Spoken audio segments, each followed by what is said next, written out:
What's up, guys? We're back and no camera for today, and the reason for that is quite simple. I'm hoping to get 3 videos out today. Whew. Anyways, let's get in it and I'll see you in a bit. This happened when I was in about 4th or 5th grade. I was out on the playground at recess and I was on the swings with another kid a few feet away from me, playing in the wood chips that surrounded the swing set. We've all done it. Try to swing as high as you can, get scared when you catch a little air, and then give up. That's what I was doing. But whether it was because the medication I was on, or just because I was stupid, I didn't decide to go do something else when I got to that height. No, I thought, hey, why don't I have that boy make a target for me? It'll be awesome. So that's what I did. And let me tell you, it was not awesome. He dug a few circular trenches in the wood chips below where I was swinging until he had a crudely made target. And I went to swing higher and higher until I was so high that I could see the top of the swing set in my peripheral vision at the height of my swing. And then I jumped off. I probably only flew a couple feet into the air, but it felt like I went into orbit. And because I had to lean forward to jump out of the swing, my body slowly rotated during my free fall until I was going head first into the ground. Now, to my credit, I did hit the target, just not in one piece. I might have died if at the last second I didn't thrust my hands in front of me to cushion the fall. I landed directly on my right arm, and the weight of the rest of my body, I was a chunky kid, fractured it in 2 places at the same time. So I had 2 breaks in that arm, and a rogue chunk of that bone would later have to be surgically realigned. I laid on the ground screaming my lungs out, and when the other kids on the playground heard me, it was like that stampede scene from The Lion King. From there, the events are a bit hazy. I remember my father coming to pick me up, driving me to the hospital, and I remember waking up with a cast on my arm. I ended up fine, but the realignment wasn't perfect. And to this day, my right forearm bends slightly in the middle. And because of that, I don't have 100% range of motion in my right thumb, and I can't turn my right hand upside down. So, for the past 2 weeks, the Director of Client Relations at my job, DCR, has been parking like a complete tool, not straightening his wheels, and partially in the available spot. We have very limited parking, and since my shift starts in the afternoon, most of the spots are taken. Usually there's only ever 1 spot left right next to DCR. So, for the past 2 weeks, every day I park next to him, but each time I park a tiny bit closer. Today, I parked so close that I had to shimmy over my bench seat and over the gear shift to exit by my passenger door. 5 p.m. comes around and I'm on a call. All of a sudden, I feel a hard, persistent tap on my shoulder, so I ask the caller to hold on and turn to face DCR. "You need to move your truck!" he practically screamed at me. Me: "Why? I'm parked perfectly in between the lines."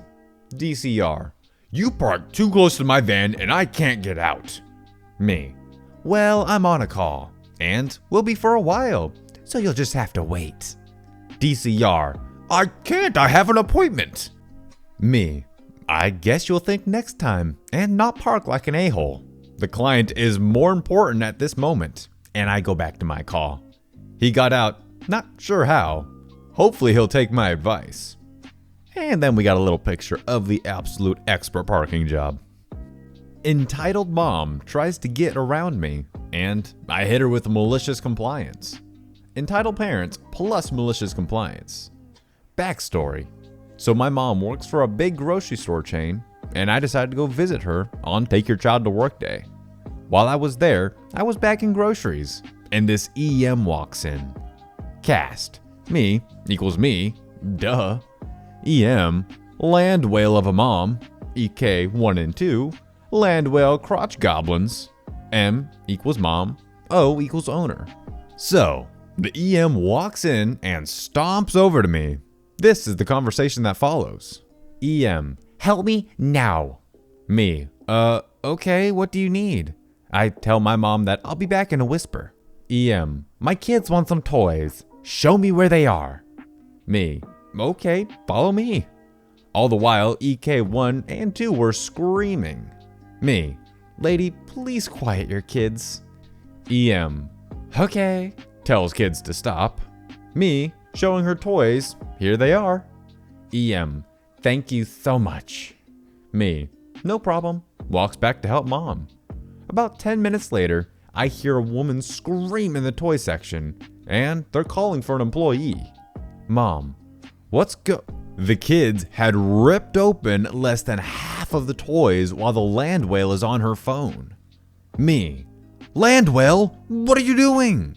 EM, what did you call me? Me, LANDWHALE.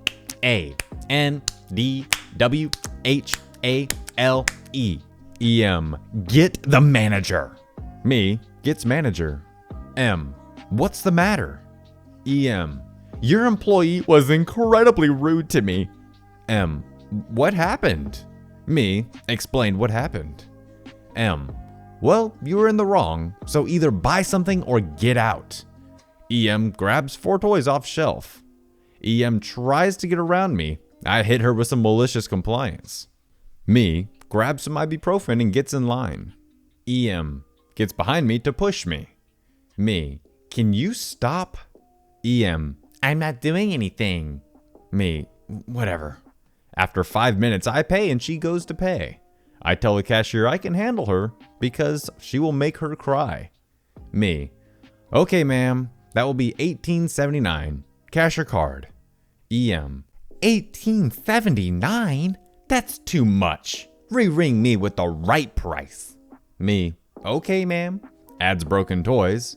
Me, it'll be $58.18. Cash or card. EM, how did you go up? You know what? I know the owners. I'll call them right now. She dials a random number and calls and talks for a bit. EM, they said you're getting fired. Me, starts laughing. EM, why are you laughing? Me, because my grandparents are the owners. EM, well, whatever. Throws $100 and says keep the change and walks out.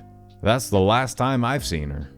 Oh, I forgot about the owners. At some point, the owners, grandparents, did come in and saw what happened. I just don't remember the dialogue between them. Entitled parents, my kids don't have to share. EP, me, you know. CW, coworker. CWK, coworker's 16-year-old kid. This happened one time when I was working at the rodeo. The rodeo is 19 days, and I work from 9 a.m. to 10, or midnight depending on what day it is. This day was a midnight day.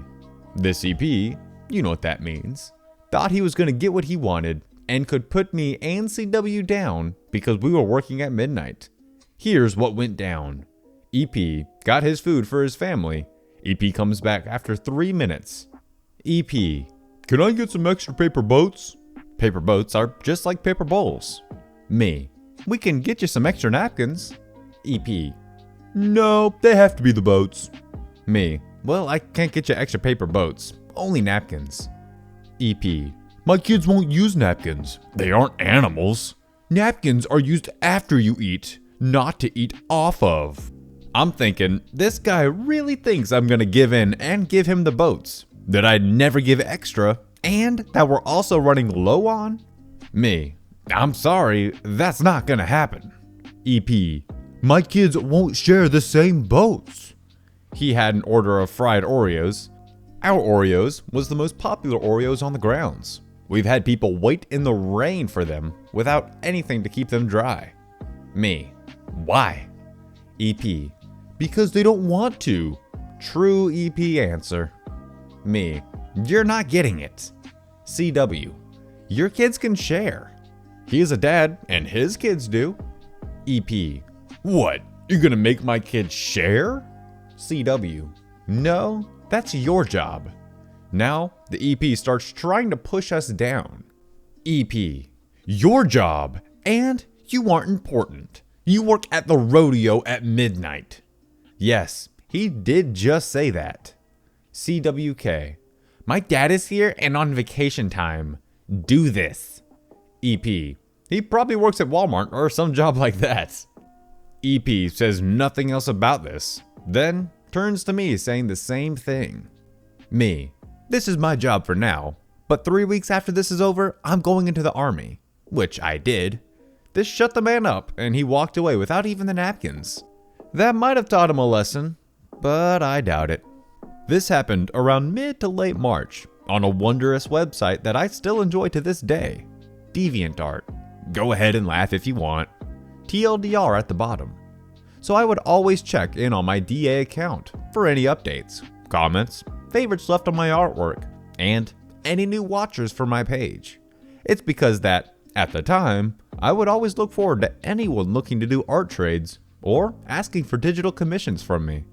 One day, I saw someone by the name of Choosing Beggar in 1992, not their real username, I changed it for the context, asking me if I'm interested in an art trade.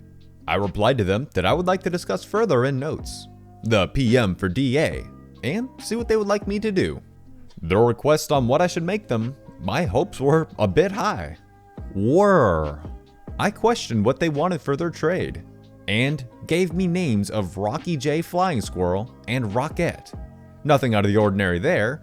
When I asked if they can send me some reference pictures to give me an idea of what I'd make, they sent me 9 different links, which was impressive for them to be thorough, mind you. I was expecting a 3:3:3 ratio for these reference links. 3 for Rocky, 3 for what Rockette would look like, and 3 for the outfits. To my dismay, it was a 5:0:4 ratio. This didn't answer my questions to who Rockette is. Upon asking Choosing Beggar 1992 on who Rockette is, it threw me off when he replied with this. Choosing Beggar 1992. Rockette is Rocky's alter ego.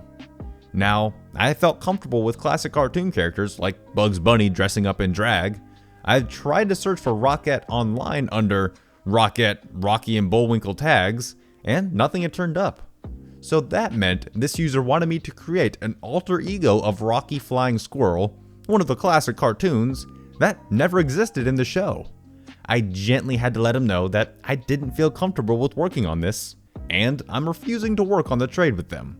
I wished them luck on their future deviations, artwork, and thought that was the end of it. Wrong. After 2 hours of being away from my laptop, I came back online to find 6 notes spammed saying, "You agreed to this artwork, you have to do it," followed by them finding my Facebook business page, commission work only, to message me on IM and posting a recommendation saying, "Hey, can you get back on the art trade?"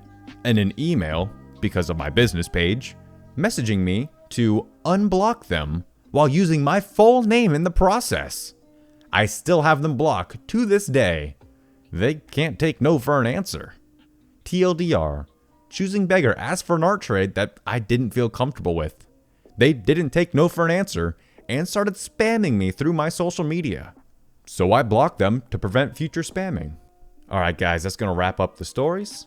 And the reason there's no camera today is this is going to be the first video of today's videos. I say that because if my plans go correctly, I'm planning on making 3 different videos today. As to why I decided 3 videos today, my answer is quite clear. Anyways, if you'd like your own story to be read in the next Discord reading, come on over and join us. And I'll probably be doing the 3rd installment of this series in the next couple weeks. Anyways, I'll see you in the next one, which will probably be later today. Peace out.